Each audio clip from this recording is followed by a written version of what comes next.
Radio Caput. Hable bajo pero hable, no se calle. Esas cosas.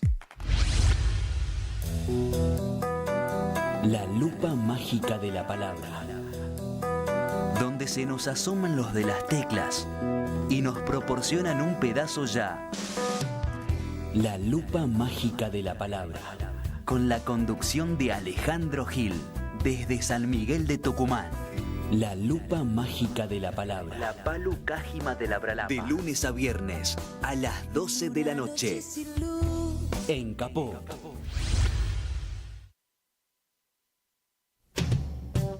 Radiocaput.com. Estás conectado. Estás en Caput.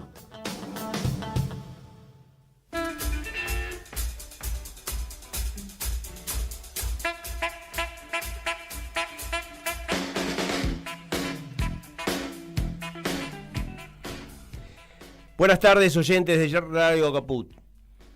Esto es Hasta que todo sea como lo soñamos. Mi nombre es Ricardo Capdevila. Hoy estamos junto con el Capitán Verón para hablar de un tema de soberanía que evidentemente nos involucra.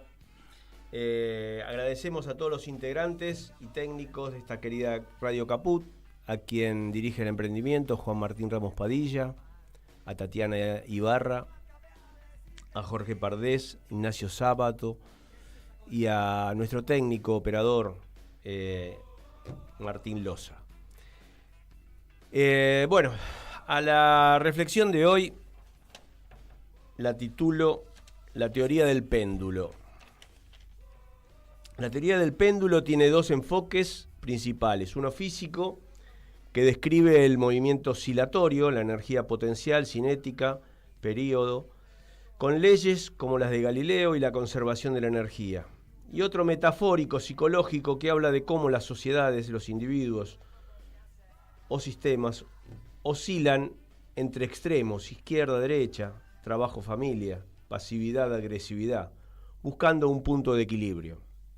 En física todo depende de la longitud y la gravedad para ángulos pequeños.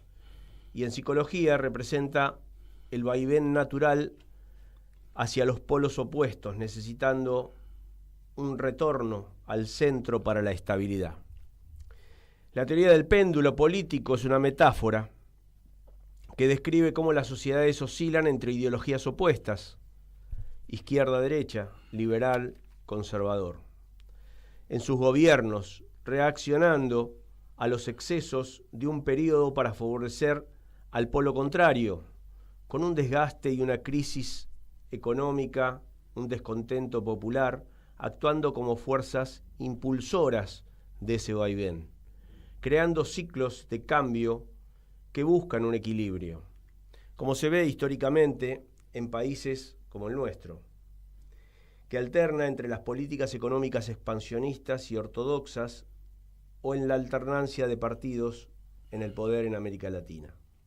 Ahora bien, desde el 2015, en que dejó el gobierno Cristina, o tal vez unos años antes, cuando se bloqueó la reelección y comenzó la persecución a través del lawfare, el péndulo fue realizando un recorrido hacia la derecha, de manera sostenida, solo ralentizado por la pandemia, con concesiones como el impuesto a las grandes riquezas.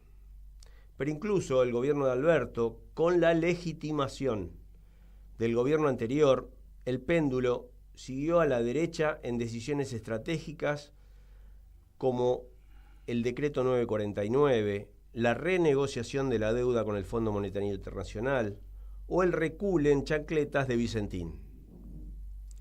Pero si algo reconozco de Javier es su convicción en acelerar el proceso y en 2 años llevar el péndulo a más de 45 grados hacia la derecha, desde lo que supuestamente debería ser la estabilidad, o sea, la línea vertical desde un punto superior máximo a uno inferior y mínimo. Pero semejante inclinación no solo fue virtud de semejante personaje.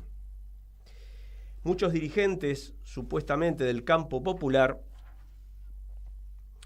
con la desmovilización y la dialéctica del consenso, de la política de la política como el arte de lo posible, que para el juicio político hay que tener mayorías, que los vetos de leyes en favor de los vulnerables son algo natural y constitucional, que el decreto 7023 no se pudo bloquear, que la criminalización de la protesta es una herramienta democrática, los convierte en cómplices de este genocidio por goteo y cómplices de esta degradación de la democracia que costará mucho tiempo y luchas reconstruir. Y cuando me refiero a cómplices, no me refiero a los libertarios.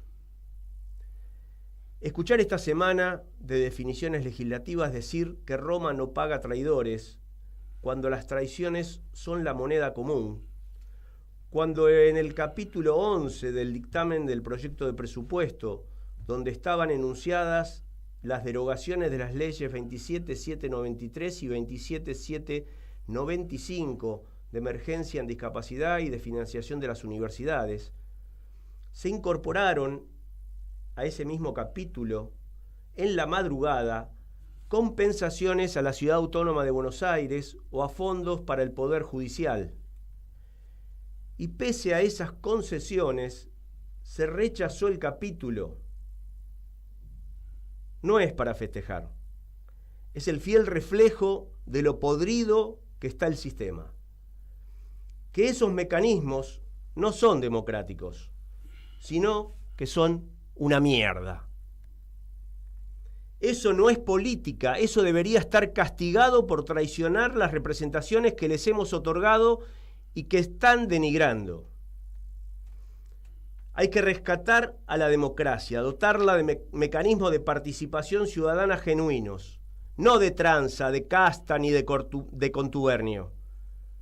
Hoy con la tecnología se debe poder organizar la participación y la transparencia para convertir esta democracia degradada en una herramienta que nos permita vivir en comunidad y no en la individualidad del sálvese quien pueda.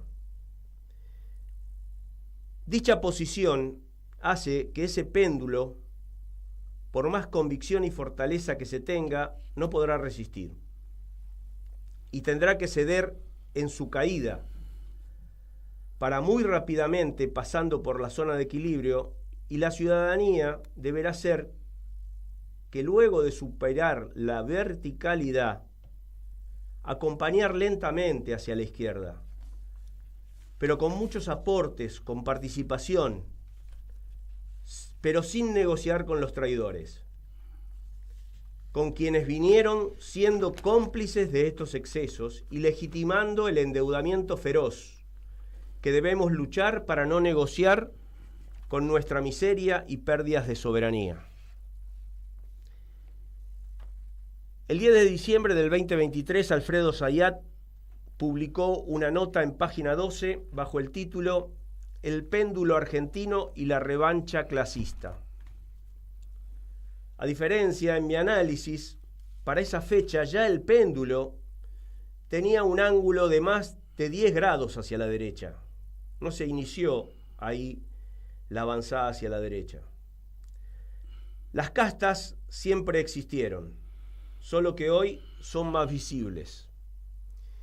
Y se han convertido en mercenarios muchos de nuestros representantes. Hoy, obscenamente, negocian votos apoyando leyes desastrosas para los vulnerables y el mismo país, a cambio de beneficios, algunas veces, personales. Pero otras solo para permanecer en esa casta o para renovar su banca. Es el punto de degradación al que llegó la democracia, que tenemos que rescatar, de semejante daño de creer que negociando con el enemigo obtendremos algo a cambio. Así estamos. Pero volviendo al péndulo, a la velocidad que caiga habrá que contenerlo, pero sin perdón, sin contemplación con quienes fugaron divisas, con quienes se enriquecieron sin pagar impuestos quienes no puedan demostrar el origen lícito de sus bienes. Como diría el compañero Chávez, exprópiese, sin contemplación. Y a la inocencia fiscal que pretende este gobierno instalar con la ley, que la conviertan en un chupetín, para no usar la referencia del Diego.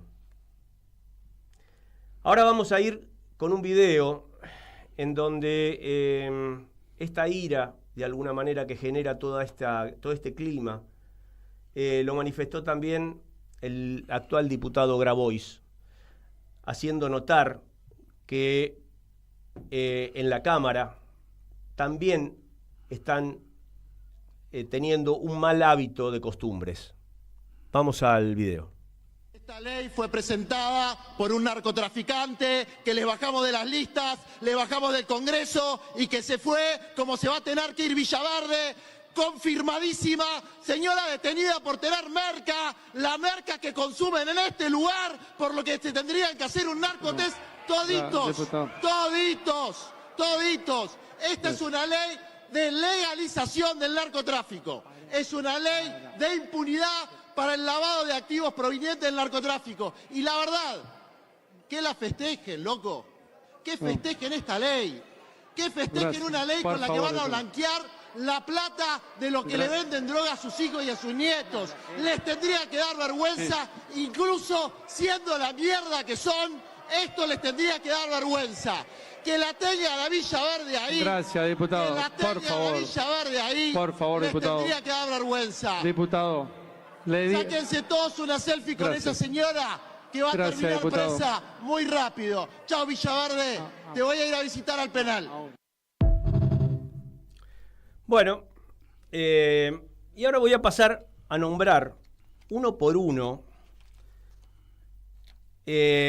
los diputados, hay que nombrarlos como diputados, que votaron afirmativamente la derogación de las leyes de emergencia en discapacidad y financiamiento universitario, que no llegaron a lograrlo porque hubo una mayoría de 123 que dijo que eso no se debía derogar. Sabrina Ajmechés, Carlos Almena, Lisandro Almirón, Bárbara Andriuzzi, Pablo Anceloni, Damián Arabia, Belén Abico, Atilio Basualdo, Mónica Becerra, Beltrán Benedit, al baterista del grupo de Milei, Berti Venegas Lynch, Rocío Bonacci, Alejandro Bongiovanni, Gabriel Bornoroni, Adrián Brizuela, Eliana Bruno, Mariano Campero, Alejandro Carrancio, Giselle Castelnuovo, Abel Cicconi, Facundo Correa Llano, Romina Díez, Nicolás Ema, Alejandro Fargosi, Alida Ferreira, Sergio Tronco Figliuolo, María Gabriela Flores, Mayra Frías, María Virginia Gallardo, Álvaro García, Carlos García, Silvina Giudice, Rosario Goitía. Es importante nombrarlos a todos porque tiene que quedar en la memoria que estas bestias votan la derogación de leyes de emergencia en discapacidad y financiamiento universitario. María Luisa González Esteban Rena, Maura Gruber, Jairo Guzmán, Diego Harfield, Patricia Holman, Gerardo Wesen, Gladys Huemuc, María Cecilia Ibáñez, Andrés Ariel Lauman, Lilia Lemoine, Andrés Leone, Mercedes Llano, Enrique Liuch, Joana Sabrina Longo, Lorena Maxinzin, Álvaro Martínez, Nicolás Mayoraz, Julieta Metral Asensio, Soledad Molinuevo, Soledad Mondaca, Guillermo Montenegro, Juan Pablo Montenegro, Francisco Morchio, Julio Moreno Valle, Gabriela Luciana Muñoz, Miriam Niveiro, Joaquín Ojeda, Sebastián Pareja, Marcos Patiño Brizuela, Santiago Pauli, Agustín Pellegrini, Federico Agustín Pelli, José Paluc, el exministro Luis Petri, María Lorena Petrovich, Luis Albino Picat, María Celeste Ponce, Manuel Quintar, Valentina Ravena, Adrián Ravier, Verónica Razzini, Karen Reyer, Gastón Riesco, Gonzalo Roca, Laura Elena Rodríguez Machado, Miguel Rodríguez, Juliana Santillán, Juárez Brahín, Santiago Santurio, Laura Soldano, Yamil Tomassoni, Rubén Darío Torres, Aníbal Tortorielo, José Federico Tournier, César Treffinger, Hernán Urien, Patricia Vázquez, Andrea Fernanda Vera, la narcodiputada Lorena Villaverde, Gino Visconti, Carlos Raúl Zapata, Martín Ardonay, Emanuel Bianchetti, Fernando de Andrés, María Florencia de Sensi, Diana Fernández Molero, Alejandro Finocchiaro, Alicia Fregonese, Antonella Giampieri, el multipropietario al que defraudó Javier con sus promesas, Cristian Ritondo, y que juró vengarse en cámara. Vamos a ver. Javier Sánchez Huerva, Martín Yesa, y de la Unión Cívica Radical, que quedan algunos todavía, aunque parece en extinción ese partido, Guillermo César Agüero, Lisandro Nieri, Pamela Fernanda Verazay. De Innovación Federal, Alberto Arrúa, Oscar Herrera, Pablo Outes, Yamila Ruiz, Daniel Bancic, Yolanda Vega. De Producción y Trabajo, Carlos Gustavo Jaime Quiroga y Nancy Viviana Picón. Y por el monobloque de Santa Cruz, José Luis Garrido. Estos son todos personas que hay que tener en cuenta que votaron la derogación de las leyes, a favor de la derogación de las leyes para los discapacitados y las universidades. La marcha de jubilados del miércoles salió de la monotonía de las últimas cuando por fallas en las vallas colocadas en la esquina de Rivadavia y Callao, donde hay un bar cerrado, se produjo una escaramuza entre policías y manifestantes. Y llegaron los hidrantes con agua, pero además con mucha violencia para restaurar esas vallas. Y Javier no tuvo mejor idea que burlarse de los jubilados que no se bañan, como lo hiciera tiempo atrás, con que además se meaban. Esas agresiones no serán gratuitas. Cuando termine la bonanza de este periodo de derecha, no será por venganza, pero sí por justicia. Te recomiendo, Javo, que te busques dónde ir a vivir, porque será difícil que acá puedas hacerlo tranquilo. Vamos ahora con la humorada del Javo, que se jacta en el video número 2. Saben lo que es trabajar, bañarse tampoco. Por eso cuando aparece la caprichosa se ponen nerviosos ahí. Sí. Entonces, nada, hoy estaba hablando con la ministra y me dice, sí, ya hicimos una descarga, ahora vamos por la otra. Dije, bueno, estamos bañando gente. Bueno, Javo, anda buscándote un lugar. Bueno, ahora vamos al tema que nos ocupa con el entrevistado de hoy, el capitán Oscar Verón, que evidentemente tiene una trayectoria en el tema vías navegables y que... pero antes me voy a permitir leer una nota para introducirnos en el tema que Sebastián Premisi publicó en el Destape en el día de en el día miércoles. Desde el Parlamento del Mercosur denunciaron una licitación opaca del río Paraná. La nota dice hidrovía, pero voy a tratar de reemplazar los términos hidrovía por río Paraná.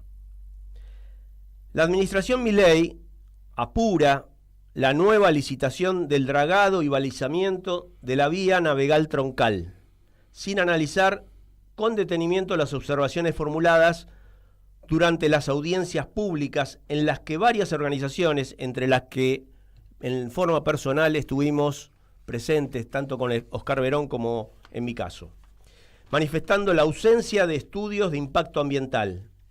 Así lo señaló el Parlamento del Mercosur, Gabriel Fuchs, por Unión por la Patria, presidente de la subcomisión de vía navegable troncal.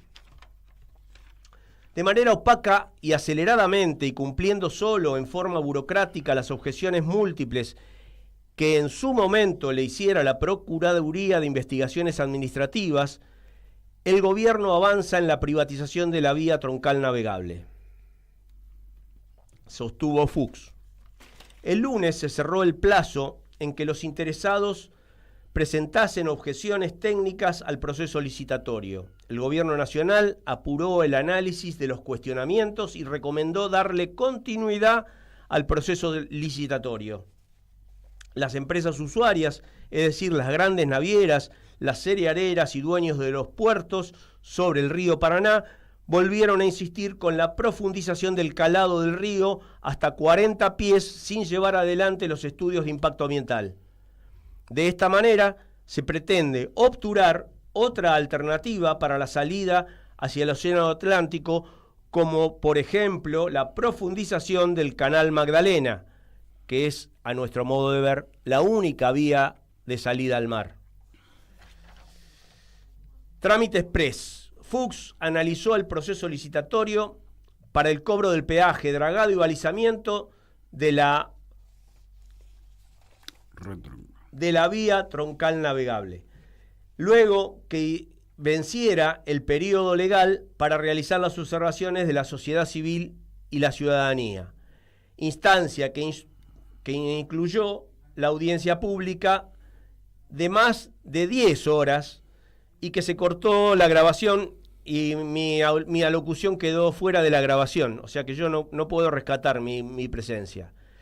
Y la presentación de 40 observaciones técnicas y jurídicas con aportes sustantivos en materia económica, ambiental, legal y de competencia. En menos de 48 horas, el Poder Ejecutivo dio por analizadas la totalidad de esas presentaciones y publicó en el Boletín Oficial un informe favorable para avanzar con la licitación de la principal vía navegable del país, por donde sale la mayor parte de las exportaciones de Argentina, Brasil y Paraguay. Lejos de garantizar un debate real y profundo, el gobierno convirtió la instancia de participación ciudadana en un trámite express, vaciándola de contenido, sostuvo Fuchs.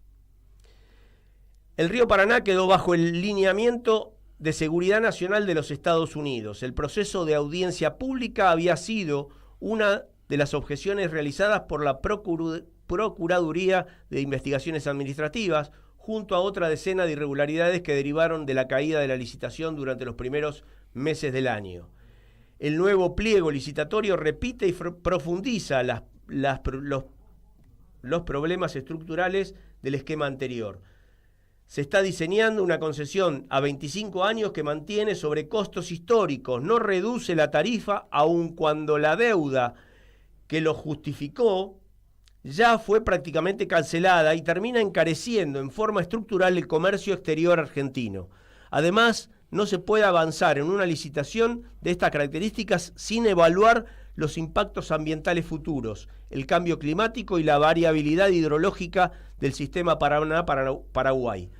Eso no solo es irresponsable desde el punto de vista ambiental, sino también expone al proceso de conflictos legales y judicialización, advirtió el legislador del Mercosur. La cuestión de soberanía. La próxima licitación vinculada a la vía navegable troncal no es solamente un tema técnico-administrativo, sino una decisión estratégica de soberanía, desarrollo y competitividad regional. Estamos hablando de la columna vertebral logística de Argentina y del Mercosur. un proceso diseñado para beneficiar a pocos actores concentrados con tarifas crecientes y reglas poco claras. Termina perjudicando a los productores, a las pymes exportadoras y a la industria nacional. Desde el Parla Sur vamos a seguir señalando estas inconsistencias y reclamando un proceso transparente, participativo y alineado con el interés público regional. Los nuevos pliegos vuelven a dejar afuera a empresas chinas, en línea con los reclamos formulados por los Estados Unidos a través de su Departamento de Estrategia de Seguridad Nacional 2025, en el que formulan que todos los socios del continente deberán promover la expulsión de los estados que no sean amigos de Estados Unidos. Bueno, está bien claro, pero necesitamos, Oscarcito, que nos aclares un poco más. No, primero agradecer una vez más el ser invitado al programa Hasta que todo sea como lo soñamos, ¿no? Exacto. Vamos a tener que soñar mucho, pero con fuerza, sí, cada vez con más acción y más fuerza, eso está claro. La movilización de ayer demostró que se puede hacer temblar a este gobierno si tenemos continuidad necesaria para hacerlo. Decisiones que a lo mejor algunos de los que expusieron, que hablaron como los dirigentes de la CGT, plantearon que si no se escucha a los reclamos, lástima que se limiten a lo que es la ley de flexibilidad laboral, porque realmente hay tantos temas que han avanzado que creo que hasta esta ley o la ley del presupuesto han metido tantas cosas para que nosotros nos desviemos de las atenciones principales que nos debemos como ciudadanos y como querer defender o recuperar, mejor dicho, la soberanía que ya nos vienen arrebatando alevosamente. Con respecto a lo que dijo Gabriel, lo conozco, es un muy buen compañero, conocedor del tema, aparte participa activamente, indudablemente ha marcado las cosas que son fundamentales y que realmente la ignoramos, parecería, porque si hay algo que nos destacamos con un equipo que tenemos es ir a charlar en el cara a cara, en facultad, en movimientos sociales, en centros culturales, en todos los lugares que nos invita estamos ahí. Entonces, esto es importante decirlo, que marcó algo que es fundamental, que es lo que termina del documento de Estados Unidos, es el que está marcando todo lo que está pasando en la Argentina, porque pasamos a ser ya, no sé, ni una colonia podemos decir, creo que es una factoría, que es menos todavía. Así que realmente se llama el documento de Estados Unidos, se llama Estrategia de Seguridad Nacional, donde remarca, entre otras cosas, ir a sacar a todas las empresas chinas o extranjeras que estén construyendo o pretendiendo instalarse en lo que ellos consideran el patio trasero, que ahora se dieron cuenta que es mucho más que un patio trasero, es el patio que le da el alimento, los recursos energéticos, los minerales raros, bueno, todo por lo que han venido y siguen viniendo a Estados Unidos y varias potencias mundiales. Nosotros tenemos la suerte de tener una geografía y una hidrografía maravillosa y que tenemos todos los climas y tenemos todas las posibilidades de tener nuestro propio alimento y alimentar gran parte del mundo. Pero lamentablemente se está alimentando el mundo, se está haciendo cada vez más rico las multinacionales, un 1% del Pero tenemos una riqueza importante de cipayos también. No, eso ya lo dije creo en el programa anterior. Lo que pasa es que dentro de nuestros propios espacios populares que uno elige, entendiendo que tienen que ser la voz del pueblo, la voz de todo esto que venimos debatiendo, de esta soberanía que se sigue entregando día a día, realmente estamos inundados de traidores, corruptos y cobardes. Gente que no se anima. Hay gente que, por supuesto, vendible mal. Los catamarqueños son realmente alevosos. Por lo menos hubieran disimulado un poco. Acá ni disimulan ya. No. Se creen tan impunes de todo que lo elegís por un partido político, un frente, una unidad, y terminan pasándose a la otra sin ningún problema. Yo creo que hay que remarcar, no tanto al que sabemos que está enfrente, como vos muy bien leíste, que creo que es muy difícil grabarse a todos, pero hay algunos que son emblemáticos. Lo que nosotros no podemos hacer es de olvidar a aquellos que se están dando vuelta. Esto es realmente alevoso, porque si no se dieran vuelta, no podrían concretar las cosas que están concretando o quieren concretar, que por suerte yo creo que tiran todo dentro del presupuesto para después, sí, pasa, ya lo tienen adentro.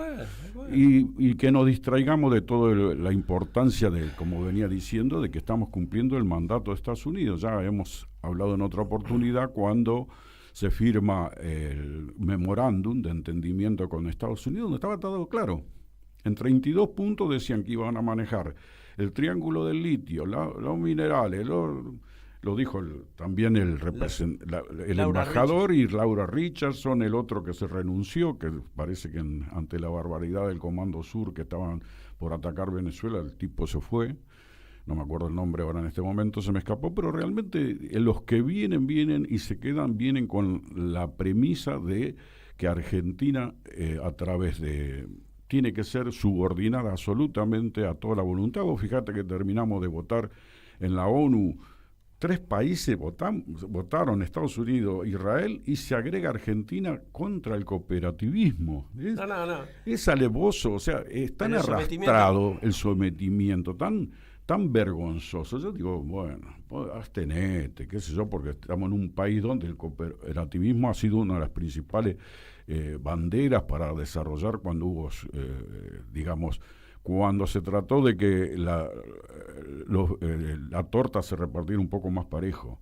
Entonces, realmente uno tiene que soportar estas situaciones que soportar. No tenemos otra opción porque, no, vuelvo a decir, yo creo que sí.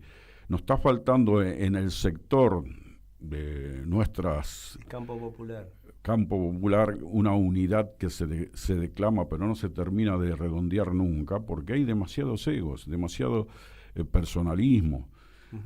Podría empezar a contar lo que ha estado pasando estos días dentro del mismo esquema, que a Kicillof no lo quieren, que lo combaten del otro lado, que Máximo, que esto, que el otro, dentro del mismo esquema. Vos decís, no puede ser, loco, acomódense de una vez por todas, porque necesitamos representación genuina que vaya a pelear por esos derechos que costó sangre y que se están perdiendo alevosamente. Entonces, aterrizando más a la parte de esta licitación, realmente muy bien escrito ahí, hubo una audiencia pública donde participaron 247 personas, donde 5 o 6 que eran los CEO de las multinacionales agroexportadoras apoyaron eso. Fue realmente una serie de denuncias y de situaciones que ha traído esta profundización de que hoy está en el río Paraná, en el río La Plata, es que es de 34 pies a 80 metros de ancho, los pasos sinuosos, que ha hecho un desastre ambiental, pero terrible.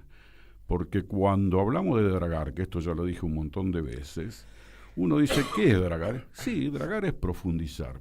Sacamos millones de metros cúbicos de sedimento.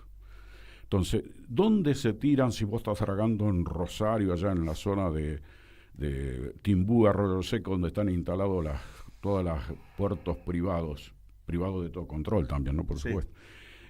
¿Dónde va todo ese material que van? Termina por propio la corriente de los ríos, terminan en bajada, van hacia el océano, desembocan en el océano, pero nosotros tenemos un río que se llama el Río de la Plata, que es un estuario, un río que no tiene movimiento, que ahí se deposita todo lo que baja naturalmente, o sea, sin dragar, baja naturalmente, por eso se formaron el delta del Paraná, a través de todo digamos, esa sedimentación que viene bajando del río Paraguay, del río Pilcomayo, el Bermejo, bueno, todo, más todos los riachos que van aportando, todo eso se depositó y se armó el delta. Bueno, si encima vos le sumás que vas extrayendo material que es parte del cauce del río para profundizar, ese material, ¿dónde va? A la costa no puede ir. Alguna vez hemos hecho alguna muralla de tierra cuando se inundaba las ciudades. Pero van a empezar a aparecer islas por todos lados. No, ya están. No es que van a empezar. Ya están. Por eso. Ya el delta ya dejó de ser del Paraná, del río La Plata, es impresionante. Están haciendo un negocio inmobiliario. Dentro de poco van a empezar a vender las islas. Sí, yo sigo diciendo, parecería medio jocoso, en 10 años vamos a llegar caminando a Colonia. desde la ciudad de Buenos Aires. Sí. Pero aparte, se está hipotecando. A ver, el dragado ya se terminó, como bien dijo, el 14 de diciembre, se terminaron todos los aportes. Las observaciones, que más o menos son 40 personas o representantes de distintos sectores que han aportado. Lo único que remarca y sale a publicidad es lo que piden las multinacionales. Como bien dice ahí, piden la profundización a 40 pies. Y hoy está en 34, cada metro tiene 3 pies y un poquito, así que estamos hablando de profundizar 3 metros más, casi 4 metros. Entonces, pero es una barbaridad. El que no tiene noción, no es un pozo que están haciendo nada más en un lugar, es toda la ría, los 500 kilómetros de ríos van a ser profundizados a ese calado, a 40 pies más 2 que piden de revancha a los prácticos debajo del casco, porque esta gente que carga aprovecha la altura de la marea, salen con mayor carga de la que podrían estar saliendo con esa profundización y bueno, ahora quieren salir completo los barcos y quieren más profundidad que los 40 pies. Eso lo declaran ahora, pero sabemos que también se estaba dragando bastante a voluntad de esta gente. Yo digo, bueno, primero de todo que el dragado va a ser pago, entre comillas, por aquellos que trasladan, pero digamos las multinacionales creerían, pero termina pagando el productor. Nunca va a pagar las multinacionales, no pagan nada. Eso siempre van a derivar y el productor se tiene que hacer cargo. Si uno tiene que dragar a 40 pies de 34 como hay hoy, tiene un gran hipoteca de dragado en el Canal Mitre. El Canal Mitre es la salida del Paraná de Las Palmas, digamos, que va paralelo a la costa de la ciudad, digamos, de Buenos Aires y parte de la ciudad de Buenos Aires, donde salen 2 canales, Canal Sur y Canal Norte, hacia el ingreso del puerto de Buenos Aires y el puerto de Doce. Hasta ahí está el Canal Mitre. Y el Canal Mitre es artificial, es de dragado eterno, pero cualquier cantidad. Y después tenemos, que sigue existiendo, el Canal Punta Indio, que está bastante atravesado a la influencia de la corriente. O sea que todo el material se va por decantación, por movimiento propio, va a terminar tapando el canal Punta Indio, lo cual también va a ser de un mantenimiento constante. Y si lo llevan a 40 pies, como pretende, y ensancharlo de una magnitud que permita el cruce de Burka, es terrorífico. A ver, ¿por qué? Porque no va al océano ese material. Ese material porque vos tenés 2 movimientos de la marea que tiene mayor influencia el movimiento del agua en creciente que la bajante. La bajante no arrastra el material suficiente como decir, bueno, va a estar equilibrado todo el material que sacamos de los ríos nuestros. Todavía no llegamos a la parte ambiental, que significa profundizar eso. Indudablemente va a ser una hipoteca. Y encima, esto de abocarse a que sea la ría, la única ría natural y obligatoria, el Canal Punta Indio, no natural, perdón, obligatoria el Canal Punta Indio, deja de lado el proyecto del Canal Magdalena, que el Canal Magdalena es un canal que existe, famoso Canal del Sur en su momento, que tiene una profundidad, pero no alcanza para la profundización, digamos, poder navegar buques del porte que hoy están haciendo, que una nota que sí hay que llamar mucho la atención, esta es la única nación que permite que buques de ultramar ingresen 500 kilómetros dentro del territorio a través de hacer pelota a los ríos. Tal cual. Entonces, no hay digamos, argumento ambiental que permita ese dragado hasta los puertos donde cargan esa mercadería. Yo creo que tendríamos que insistir desde el campo popular que con barcazas se saque toda la mercadería hasta puertos de aguas profundas, directamente, que no entren al río los barcos esos tipo Panamax. Indudablemente ese es realmente tendría que ser lo que tiene que existir, porque nosotros teníamos la flota fluvial donde era Argentina, era del Estado Nacional. Después aparecieron empresarios privados, todo esto. Le cambiaron las banderas por la paraguaya, Después vendieron la flota fluvial, la hicieron desaparecer de nombre, entonces todos ya directamente quedaron de Carlitos Menem. Terminaron siendo empresas privadas que después lo presionaron un poquito a Carlitos Menem. Y siguen los Menem por todos lados, dejate joder. Una epidemia. Qué maldición que tenemos, ¿no? Dicen que es la maldición de la M. No sé, pero hay algunas M que son buenas. No, vamos a decir. No sé. De la M de la derecha, vamos a decir. Está bien.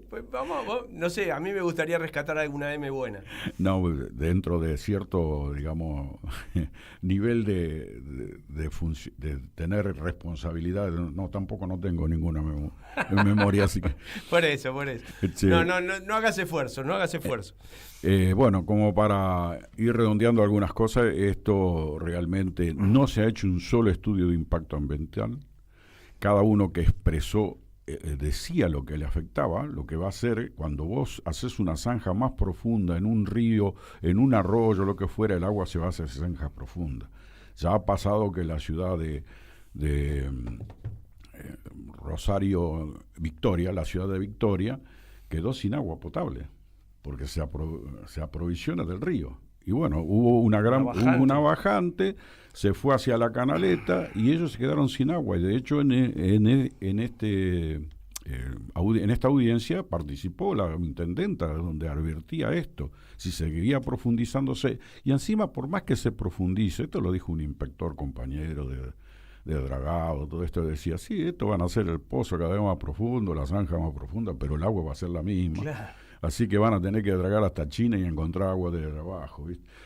Pero hablando de esto, hablando de China, indudablemente esta licitación fue totalmente digitada por Estados Unidos para que ninguna empresa extranjera, y especialmente que no serán de naciones amigas de ellos, o más que amigas son sometidas a ellos, no pudiese participar. De hecho, algunos que de estos 40 que plantearon algunas cuestiones decían que realmente lamentaban que no participara la empresa en China porque se hubiera abaratado los costos, no estaría hoy, digamos, discutiéndose el valor del peaje que tienen que pagar para.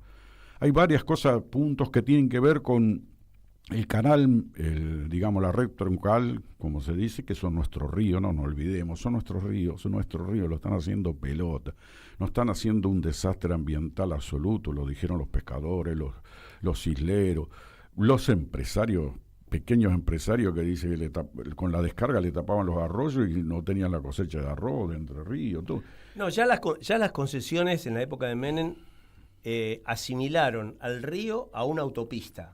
Con lo cual, el nombre de hidrovía, todo eso, la vía troncal, digamos, relacionar al río como una autopista, realmente es lo que ideológicamente está mal planteado y es lo que hay que rebatir. El río de por sí tiene vida, el río de por sí es parte de la convivencia con el ser humano, Total. No es una ruta. No. Nosotros cuando hacemos charla en distintos lugares, con las facultades y todo eso, empezamos preguntando qué es un río para cada uno, porque entonces, y terminás en realmente lo que terminás de decir, el río es vida, fue la comunicación, es el agua para tomar, es el que te da alimento, es tantas cosas, el río. Y el agua. Por eso hay que protegerlo y digamos, y el cuidarlo, porque evidentemente a este gobierno no le importa nada. Tal es así que sacó un documento la CIDE en consonancia absoluta con el documento de Estados Unidos, que va a controlar para que los bienes, digamos, el tema los bienes, no se refiere a la palabra bienes, sino al tema de la explotación minera, todo esto, los recursos.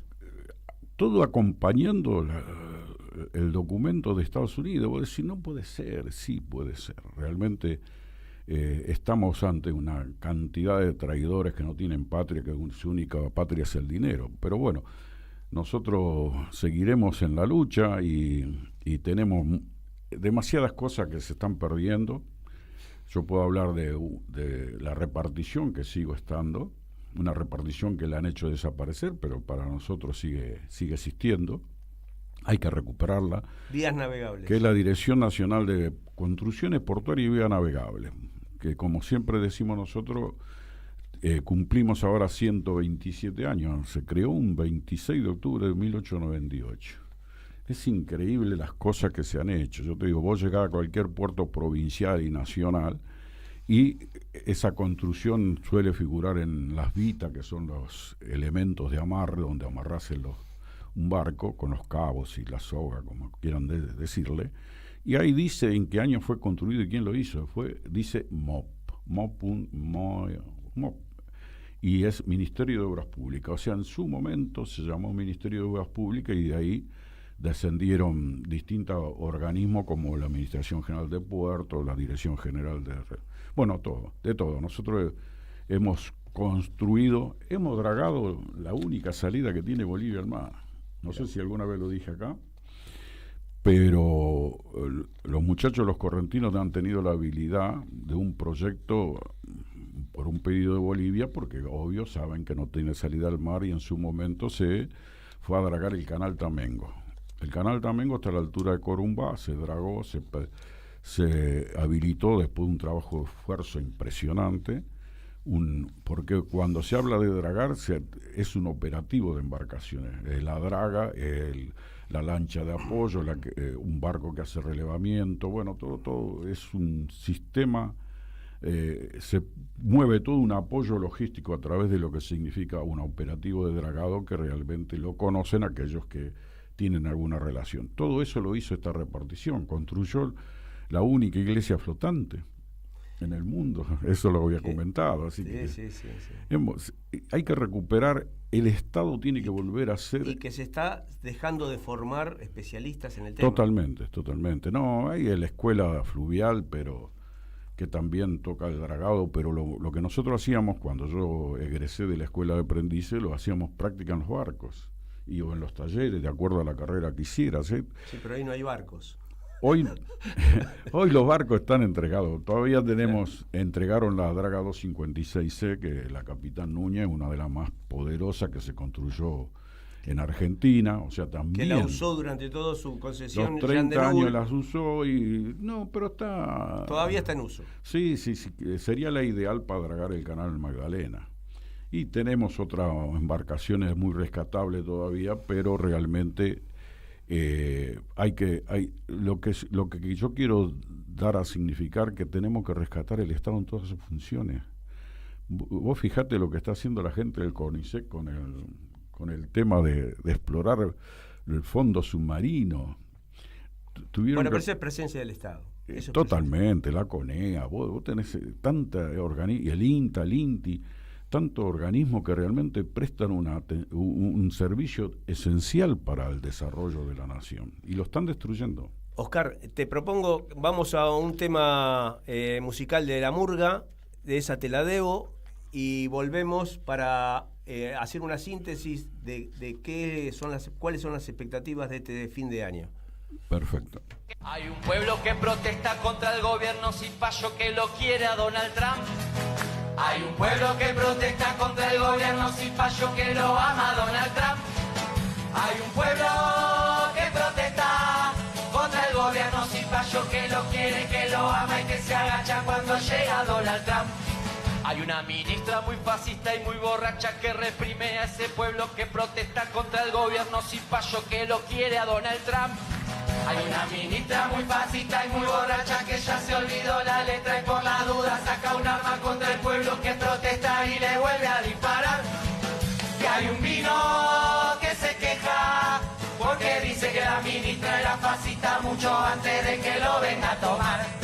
Hay una ministra muy fascista que fascista mucho antes de tomarse ese vino y de hecho nos parece que quizás sea una adicta y eso es triste y no debemos festejar una tragedia personal. Hay que ser más ubicado, comprensivo y entender que esto es nocivo y un problema que no le deseamos a nadie, no nos vamos a aprovechar. Ya no haremos ningún chiste, porque aunque parezca mala, insensible, autoritaria y asesina, queremos que se recupere.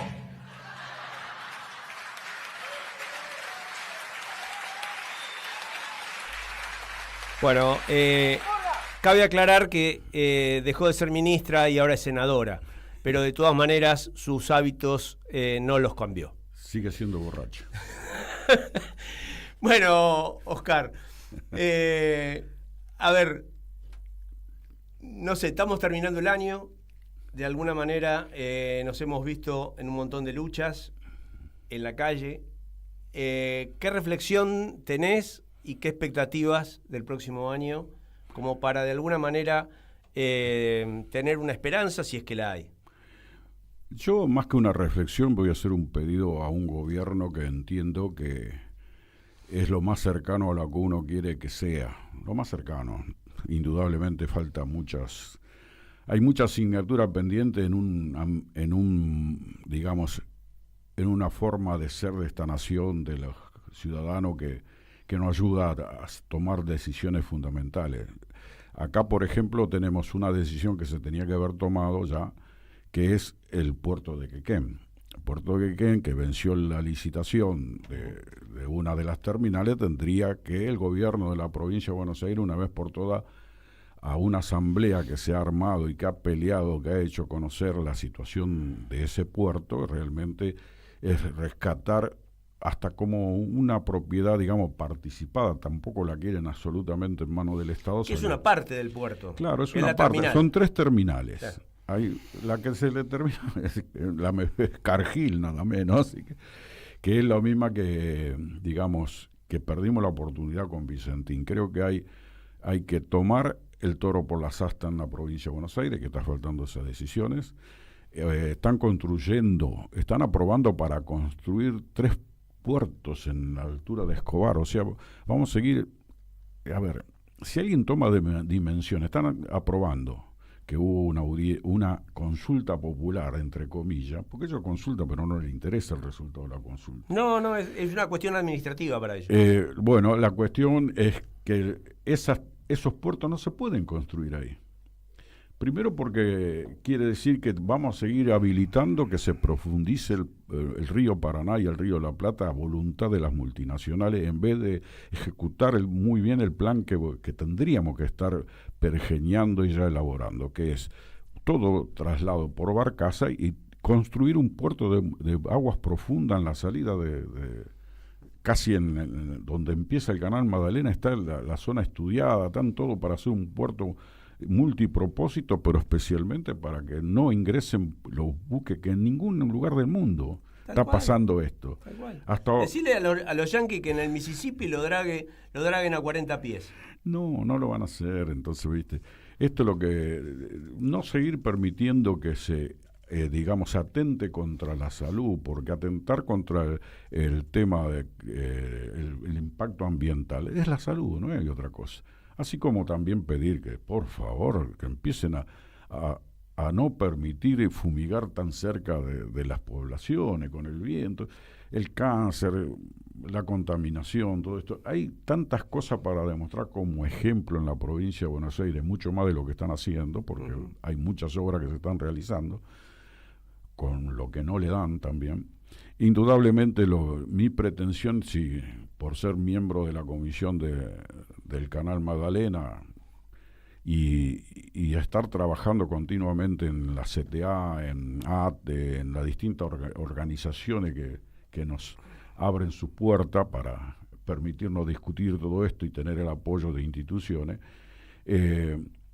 mi pedido es que realmente escuchen, dejen de ser sordos y que no cambien a nadie por presiones políticas, porque hay gente muy buena que ha sido relevada en estos días y realmente es una pena que sea nombrada gente que no tiene ningún antecedente en el manejo, por ejemplo, de los puertos. Estoy hablando de un puerto, así que simplemente es una reflexión y yo tengo siempre expectativa, Yo te digo que esta movilización de ayer, la movilización en todo el país. Sí. Yo estuve subiendo, yo tengo mi compañera, he subido el discurso de mi compañera, así que donde realmente van por un paro nacional porque entienden que en Bariloche y en todo, en Misiones, en todo por eso. Impresionante, de Misiones a la Patagonia hay toda una movilización a pesar de la votación de, por ejemplo, en Mendoza, de diputados y senadores, la gente sigue peleando, porque le va la vida. Entonces, cuando se te va la vida y estás arrinconado, macho, señora, señores, no nos queda otra opción que empujar para donde está el que nos quiere agredir. Así que será una historia. Feliz fin de año, lo mejor posible. No hay triunfos eternos, no hay derrotas eternas. Lo único eterno es la lucha. Y nos veremos en las calles para de alguna manera seguir militando y seguir forzando a esta dirigencia que no sé si estará dormida, estará comprada, estará de qué manera, no nos está representando lo suficiente, y que la hegemonía hoy no la tiene nadie, porque casi el 50% de la gente no fue a votar, y eso es la ausencia de representante. Y evidentemente es lo que de alguna manera tiene que nuestra dirigencia entender para ser mucho más sensibles a las necesidades del pueblo. Totalmente, hay que ir cara a cara, hay que ir a comentarle lo que está pasando, porque hay mucha gente que está absolutamente desenchufada de la realidad. Hay que hacerla que se enchufe y que se dé cuenta que es absolutamente imprescindible su lucha también, sumarse a la lucha, construir, y será hasta la victoria siempre. Gracias Oscar, y nos veremos el próximo viernes a las 15 horas. Gracias.